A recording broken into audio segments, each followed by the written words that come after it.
more sophisticated submarines, diesel submarines. And contrary to what a lot of people think, many diesel submarines are quieter than many nuclear submarines. They're very hard to detect. The Chinese have built a significant number of new types of diesel submarines. They've also developed a significant number of new varieties of surface warships. Both of these sets of capabilities have application to the Taiwan situation. And the Chinese have deployed the submarines in some instances to areas well beyond Taiwan. They've deployed them around Guam, which is now becoming an area of increased U.S. military presence in the Pacific. They've shown by doing this that they have the capability to deploy submarines into far deep water areas. And obviously this becomes a potential concern to any carrier battle group commander who wants to bring a carrier up close to Taiwan. We saw last October 26th, our carrier battle group, the Kitty Hawk, was in the waters in the vicinity of Okinawa. And all of a sudden there emerged, right in the middle of the carrier battle group, a very modern Chinese submarine that nobody had seen, nobody had heard. It came up within a few miles of the Kitty Hawk itself. And we know that this submarine is equipped with very advanced torpedoes, and that if it wanted to, it could have sunk our carrier. The Chinese know we are dependent on two things militarily in Asia. Number one, satellites. Number two, aircraft carriers. They have demonstrated to us they can take out each one. Will they ever do that? I doubt it. This is what you might call psychological warfare.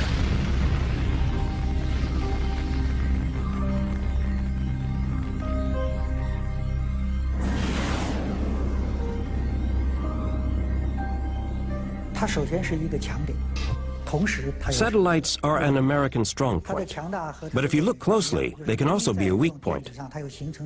The U.S. relies on satellites to control their entire communications network, and that's a weakness. Today, and we were able to verify this during the last conflicts, the American military depends too much on its electronics and satellites. This dependence reminds me of the Greek legend. The powerful Achilles, who was invulnerable, except for his heel. And satellites are a little like the American Achilles heel. The 11th of September 2006, the People's Liberation Army launched a missile that destroyed one of its own satellites. The explosion in space was obviously immediately detected by the Pentagon. There was consternation in Washington. Nobody had anticipated this Chinese initiative. The Chinese have had an anti-satellite program for some time now, and it's designed primarily to, again, to deter the United States or to complicate U.S. decisions in the event of a crisis. So yes, I think the recent shot by the missile to fire against their own satellite and shoot down their own satellite was designed to convey a signal to the United States about the fact that the Chinese are not simply going to sit back, in their view, and allow the U.S. to have predominant influence. They are going to try to influence the situation, in this case, in sort of an asymmetrical way, by threatening what is regarded as one of the critical areas of U.S. surveillance. The Chinese army has also developed another system to blind American satellites. These are giant lasers that don't destroy them, but blind them enough to make them useless. This isn't science fiction, but a technology that is already in use. And then there exists a still more terrible weapon, a weapon that the Americans and the French have already mastered. Its development was a priority for the Chinese army. The Chinese have followed very closely the American dependence on the electromagnetic spectrum, the use of communications and networking among satellites and ships and command systems to fight a war. They saw what happened in the first Gulf War, they saw what happened in Kosovo, they watched Afghanistan, they watched the second Gulf War, and they realized that we are more and more dependent on the electromagnetic spectrum and moving communications back and forth. And an electromagnetic pulse, which is produced by detonating a nuclear weapon, usually fries transistors and stops that kind of communication. An electromagnetic impulse weapon uses a nuclear explosion to generate an electromagnetic wave. When this wave hits boats or planes, it instantaneously destroys all electronic equipment. No one dies, provided they are far enough away from the nuclear explosion. But the American battleships, totally dependent on electronics, would immediately be disabled.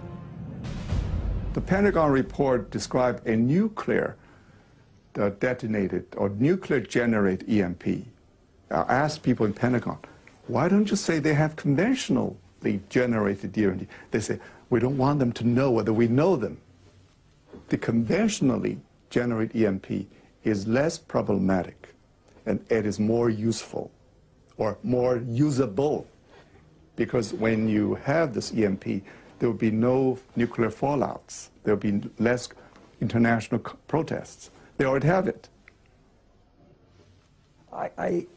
Yes, it is like shooting down the satellite, getting the submarine under the aircraft carrier, EP-3 incident off Hainan. It is, look, we mean business. You pay attention to what we're doing.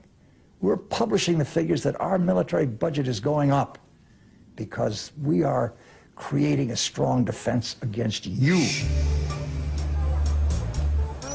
China's developing power isn't only military. The regime has understood that it has to make use of every citizen, every business, every organization in its confrontation with the United States.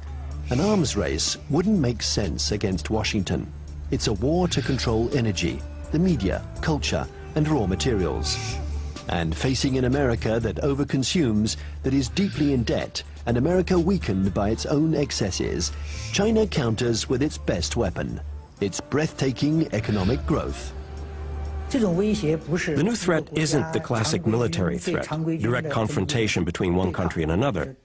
Today it's no longer guns against guns, airplane against airplane, or tank against tank. Confrontation takes many forms, in many different areas. For example, in finance or the media, there can be attacks in all these areas. The object of these new kinds of conflicts is the same as in a conventional military confrontation, forcing the enemy to accept certain conditions. It's still war, but war today goes beyond this military domain. It's what we call an unrestricted war. One has to learn to decode the battles in this new war. Sometimes they are small events that seem harmless at first. Thus, on February 27th, 2007, the main American stock indexes plunged. Paris had just lost 3%. New York is in an uproar. The cause of this mini crash began with a tornado that originated on the other side of the world, in Shanghai. Suddenly, and with no apparent reason, the stock market there lost 9%, and it took the whole planet down with it. Nobody really understands what happened, but in New York, they pondered the lesson. China had just shown that it could use its new economic power to destabilize its adversaries, above all when they are weakened, like the United States, by the subprime crisis. Beijing uses economy in several ways. First, by influence. Well, in Southeast Asia, worldwide. They invest money when the leaders visit their capital. Then they sign some agreements. The second is what you said. They would only hint at something they might do. For instance, the now $1.2 trillion foreign reserve of China as of the end of March 2007, 40% of them are deposited in the United States Treasury bills. So if Beijing decides to transfer that to euros, it will be very painful to the United States. But Beijing doesn't need to say. It only hints here and there. And Washington feels a big headache. Thus, China and America multiply their battlefields.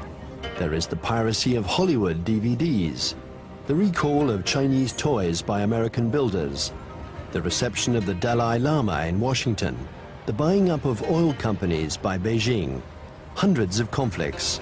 China and America think that they have to dominate in order to survive. The U.S.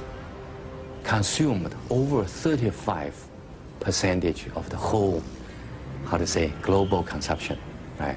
8 times as their population percentage. So they enjoy this position as the only superpower. Then they can get extra resources. So there is a bipartisan support stance for U.S. foreign policy. They will remain as the only world leader in the world. And then they will keep alert against any country, no matter the name of this country, China, French, Russian, Germany, Indian, Brazil, any country that can threaten the U.S. dominance, that will be a problem.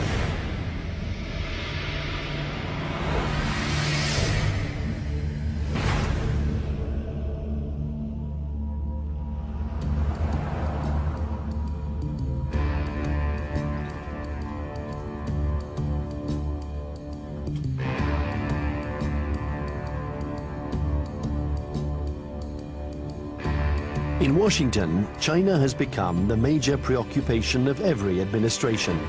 China is a competitor in the realms of economics, media, and technology. World hegemony is no longer measured by the number of nuclear warheads.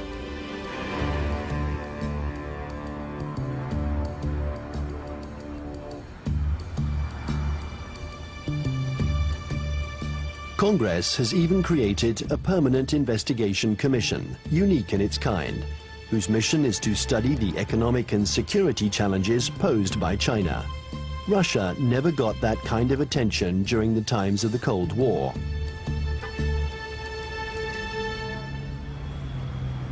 There is a global plan from China. They have two. One was started in March 1986, called the 863 program, and one in March 1997 called the 973 program. The first, the 863 program, called the Torch Plan, was a global plan designed to gather and bring to China dual-use technologies that could be used to improve China's technological base and economy and industry while improving its military capacity. And it's an organized thing, you know. Each industry every year from the central government gets goals and targets and objectives and gets told to send people out and go do that. So it is organized, and it's not perfect, but it's organized. And the 973 plan is a parallel designed to improve their capacity in basic research and innovation. People in the States pay too much attention to China. So there are some oversensitive on China. Then this oversensitive leads to a lot of, over-exaggerate conclusion. So that's no good to find the real fact. I think the real fact is that the economic power of China is still far ahead of, far lack of United States, not to mention military power.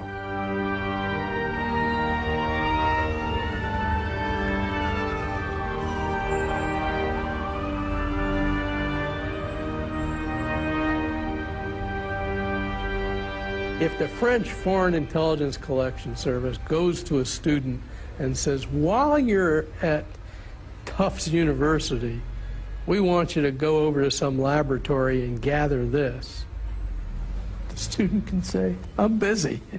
It's going to interfere with my dissertation.